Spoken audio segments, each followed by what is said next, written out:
My name is Roman Dzindzichasvili, and on this tape I would like to talk to you about transition from the opening to middle game. I have few positions to discuss with you, and I would like the opinion on these strategical positions and on the plans and to talk about this middle game with the help of the player who knows a lot about strategy, who was one of the best in the history of the game, maybe the best, Anatoly Karpov.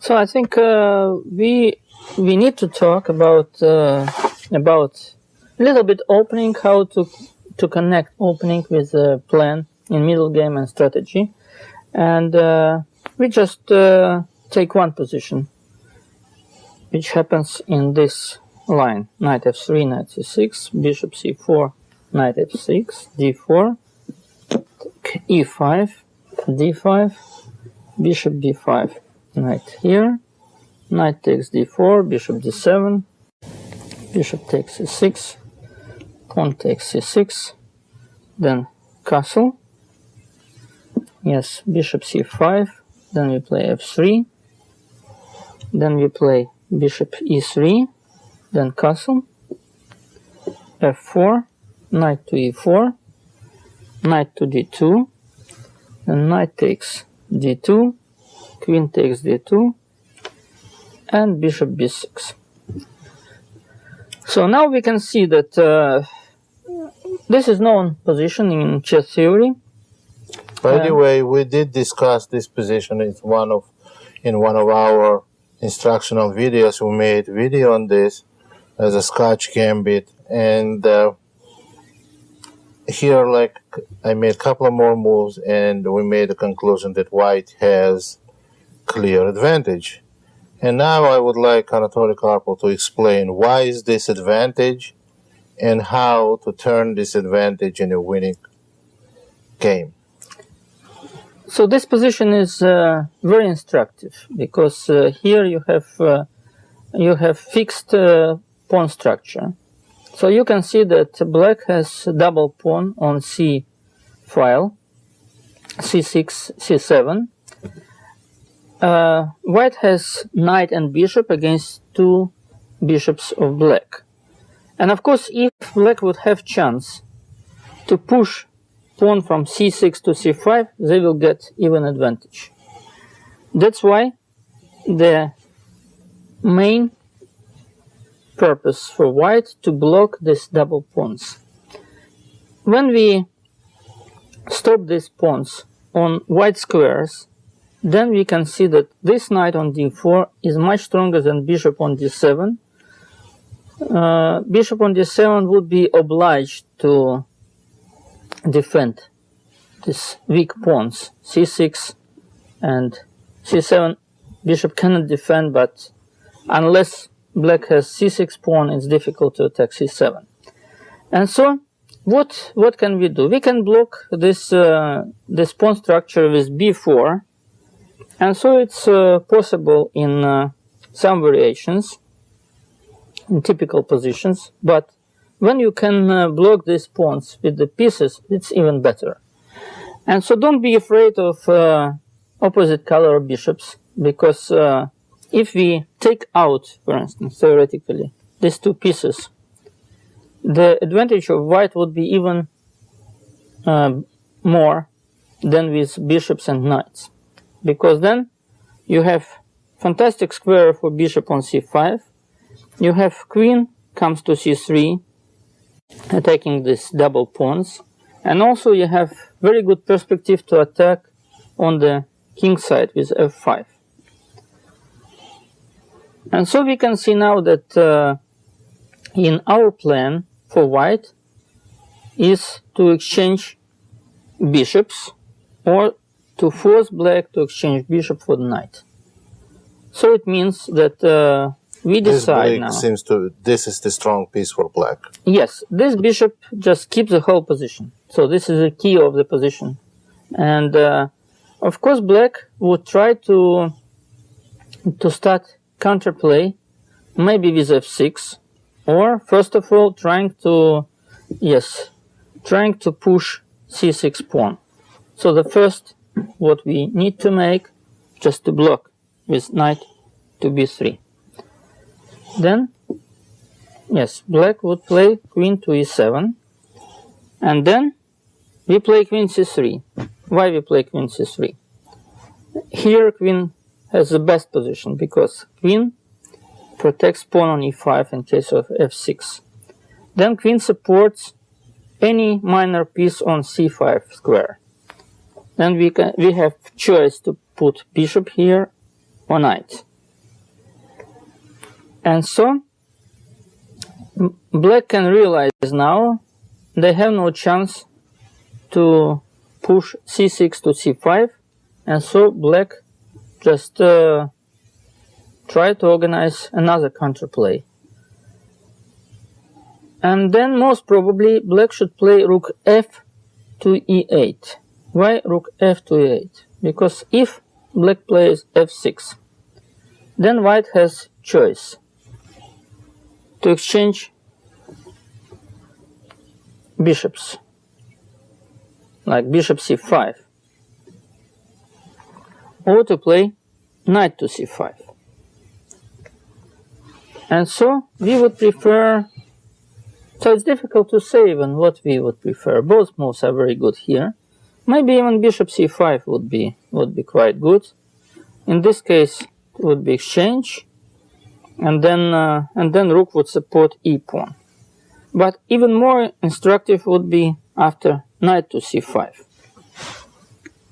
After knight to c5, what could happen? So pawn takes e5, yes. Then pawn takes e5. And now I would prefer to play bishop f5, just to make bishop more active and trying to escape in some variations, maybe rook a to e8, and then we put bishop to g6. But the nice combination is possible in case if black just try to attack to win e5 yes, pawn. e5 pawn. Now it seems to be very difficult to defend this pawn, because if you play bishop to d4, then bishop takes knight, and then queen takes e5. But then rook f8 check, yes, which is very unpleasant. And then queen will be lost. And so white can just play bishop d4, or maybe, but maybe even stronger, rook f3 or rook a to e1. Maybe rook a to e1, I would prefer, because rook f3 I don't know. Rook f3 also possible, just to bring another rook here, and we have always rook f8 in case queen this takes. As long as we know that black is not threatening to take on white's pawn yes. on e5. Then we can play rook f3. And the idea, then, if I play queen takes to e5, yeah, then we need to explain, because if queen takes on e5, then rook takes on e5. Okay, and then if we take on d7, then not like this. Like this, knight takes b6. Bishop takes e3 check, yes. And then after king goes to somewhere, maybe to f1, rook e7, and even knight is trapped. Yeah, and the advantage is on black side, clearly. Yes, but there is nice trick in the position. When queen takes on e5. So this was your trick, Roman. So you should show we this. explained, I even showed this combination in our instructional video in Scotch Gambit. We have here rook f8 check. Simple shot, rook f8. It's very effective and not difficult shot which wins game on the spot. So that means black cannot take this pawn. But even if you wouldn't have this tactical chance, I can say that after bishop d4, white has Still better Still position. much better position, yes. Much better position. Despite the this deficit of 1 pawn.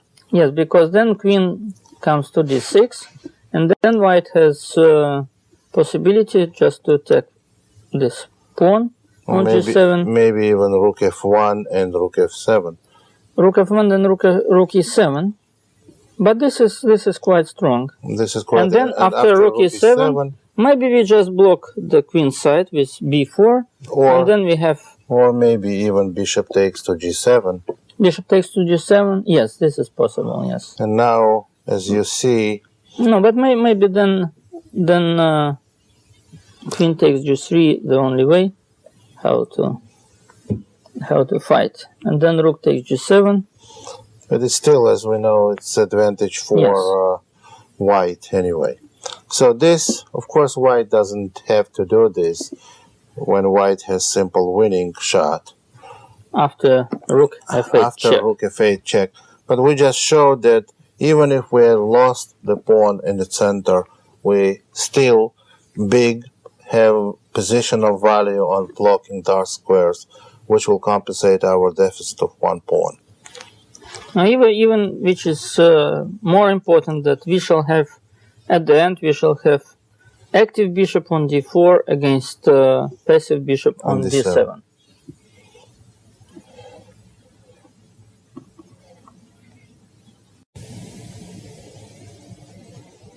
Another good example we wanted to present you. It happens like e4, e6.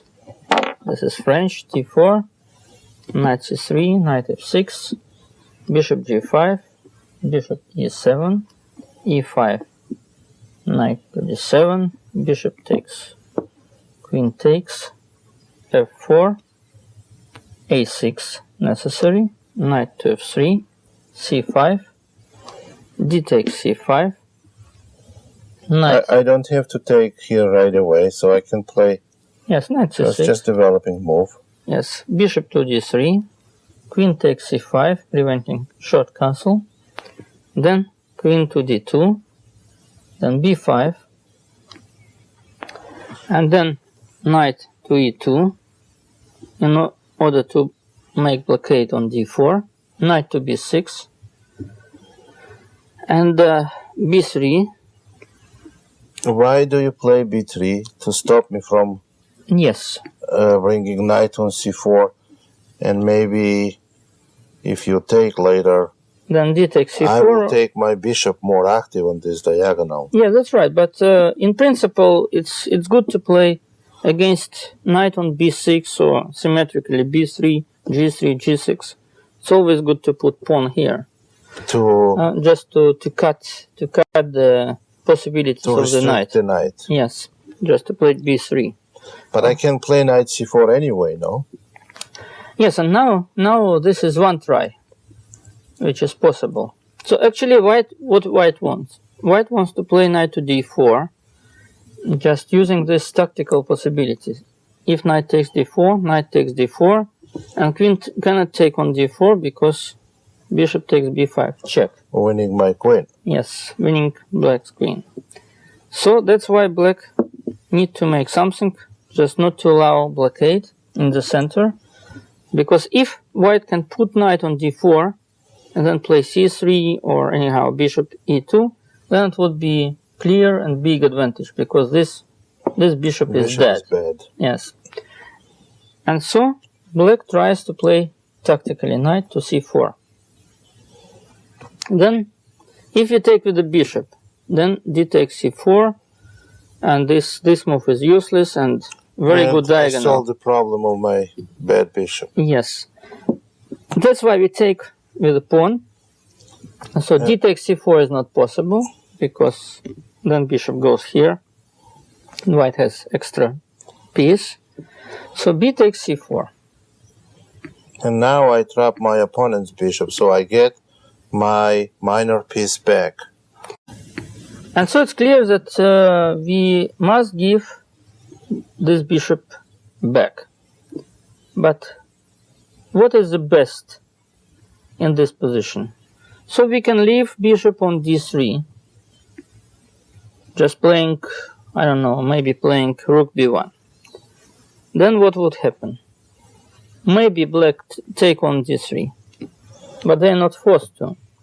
Then we recapture with pawn, and of course we have chance to play d4. But when we play d4 later, then black, for instance, black would play here. Now black would play here maybe a5.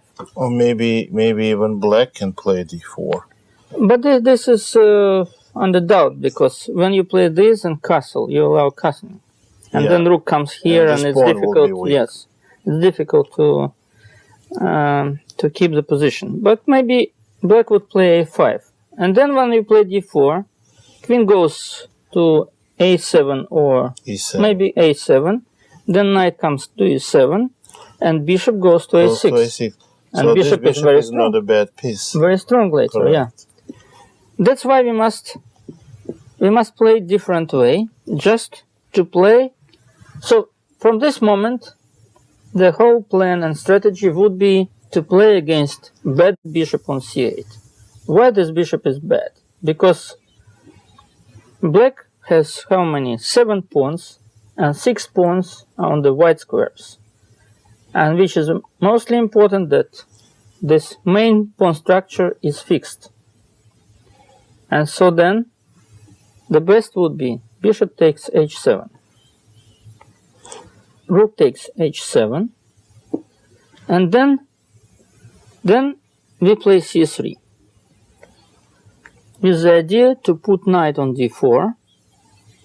And then you can see when we make this blockade, what will happen. Black can take here, and of course we don't recapture with the pawn, we recapture with the knight, because knight is just fantastic on d4. It's well protected, permanent, yes.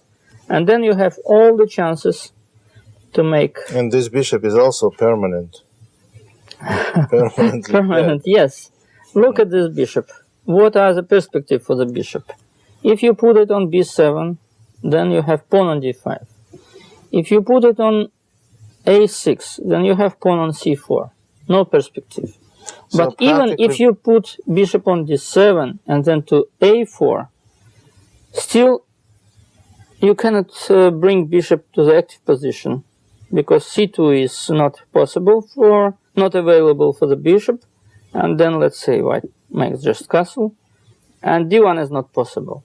So this piece is absolutely out of play, and it means that for the whole game we shall have extra piece, knight on d4. Can we say that this position is practically hopeless for black? Yes, in good hands this is 100% winning position. But for the beginners, I would say this is also like 90%. If you don't miss any tactic, or you don't make f5 and open this bishop, you win this game easily.